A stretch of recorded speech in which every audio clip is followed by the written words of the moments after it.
Mark Garrow with the Alan Kulwicki Driver Development Program. And once again, it is my honor to talk to Chase Johnson, one of the five finalists in 2026. Chase, how have you been, my friend? I've been good. How are you? I'm doing great. So you've begun the season. You won 15 races last year, but I understand the wins have been tough to come by early on. How would you describe what's been going on in your early season? It's been challenging. Obviously, like you said, we haven't started off the way we wanted to, but that's okay. We realize we gotta get better, and we're working on it. We're still getting some good second place, third place finishes. It's just not the finishes we want. They kind of it does kind of change, our expectations we had originally, earlier in the year, but as long as we can still finish consistent and work on trying to get better, and that's all we can do for right now. You have been consistent in one sense that you have eight top fives, nine top tens, and 14 starts. From an average finish standpoint, that's really nothing to sneeze at, right? No, not at all. I mean, it still is, pretty good. I wouldn't consider it up to our standards by any means. Like I said, we got to work on getting better, and we know that. We're working our butts off. We're trying everything we can. We haven't got there yet, but we will get there eventually. So three second place finishes in a row, though, that's got to be something positive to build on, correct? Absolutely. We're getting closer. We got to hit on that one thing that shoots you to the top. We haven't felt found that yet. Um, but like you said, we're searching really hard. And that's all you can do, right? Absolutely. So when you're that close to winning and you've won that much the year before, as I said, you went to victory lane 15 times last year.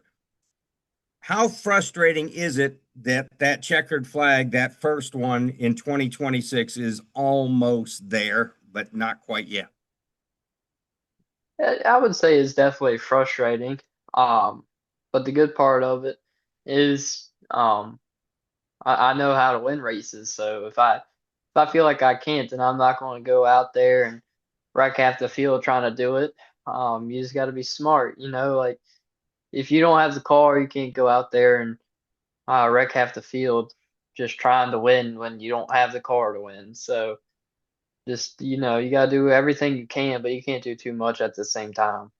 Is that what you have to be careful about in the process because you've won, not to sort of overextend yourself to sort of end the drought, right? How difficult is that not to overextend? I mean, it definitely is difficult. You just got to stay calm and relax in those situations.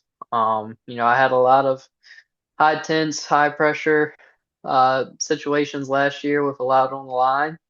But I feel like that's kind of helped prepared me in situations like these where you're not running good. You're kind of beat down, you're defeated a little bit, but that kind of prepares you not to, just think smart, kind of do what you did last year when you were winning those races, because that's a formula that works on the racetrack. You're a young guy, you're only 18 years of age, but you must have gone through spells like this early on or trying to get your first win. Uh, I certainly got to believe there were frustrations as you built towards that. Do you kind of go back to some of that to lean on to say, hey, this won't last forever? Absolutely. I mean, in times like this, it feels like it's going to last forever, right? But you just gotta Exactly. keep reminding yourself, if you just keep working hard like you have been, it's going to come. It's going to come sooner than later. You just gotta stay patient. So, are you a guy that is superstitious? Do you go around looking now for a four-leaf clover, a penny that's heads up?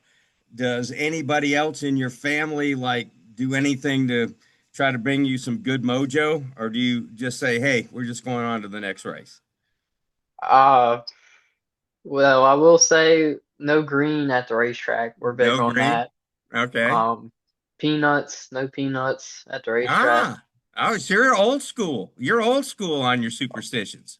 Oh yeah, I've grown up that way. That's how my family's always been. I remember as a little kid, I went to my dad's race in this new Ninja Turtle jacket, and I'll never forget he tore his car up bad. Ever since then, I've never wore green to a racetrack again. I got you. All right. Can I give you a little bit of good news now? See, I'm going to tell you where you stand in the standings here as we've reached this part of the year with the Alan Kulwicki Driver Development Program. There's five guys, right? So you haven't won. I know that frustrates you, but you're currently ranked number three. So it's not one, but it's not five either. So how do you feel about that? I feel pretty good. I definitely feel like we're not where we need to be as a program on the racetrack, but like it's kind of the same thing though. Keep yourself in contention, and just hope things will fall your way and continue to work hard. And that's all you can do. If you know you gave 110%, then you did all you could. So let's talk a little bit about what's also important to the Alan Kulwicki driver program, and that is what you do off the racetrack.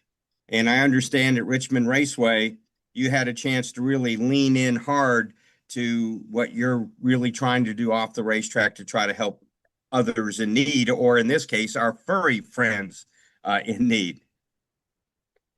Yeah, so at Dominion Raceway to begin the season, we have been collecting dog and cat food at the front gate for the Richmond SBCA food pantry.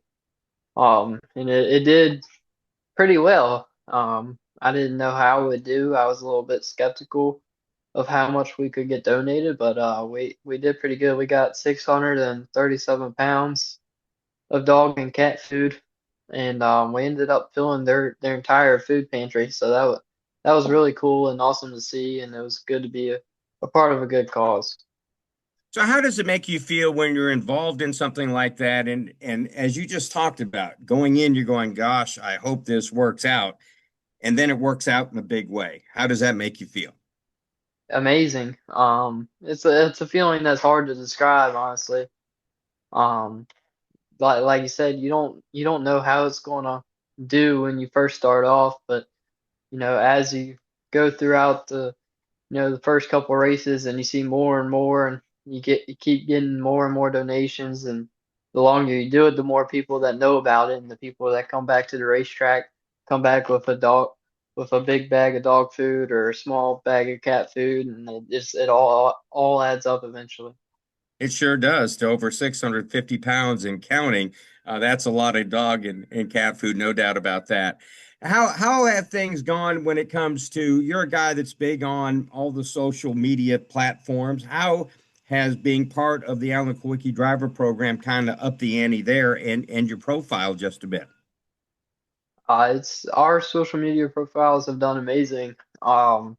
Especially our Facebook. I think all combined over all social media platforms, we're either right below 1,000 or right at 1,000.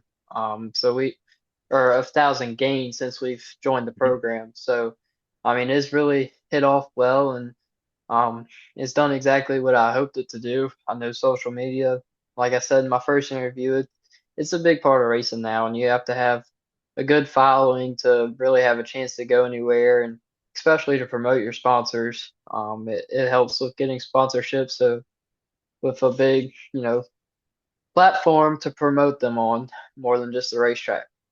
I know when you go to the racetrack, it's super serious, but what do you do for fun right now? You're trying to win races, you're frustrated, but come on, man, there's got to be some things that bring a smile to your face and things you're having fun with right now. Well, I'll be honest, I don't really have much time to do anything outside the racetrack.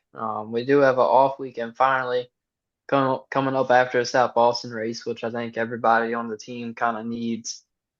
So I know I'm going to the beach. I know a lot of our pit crew is also going on a vacation as well. So it's been much needed.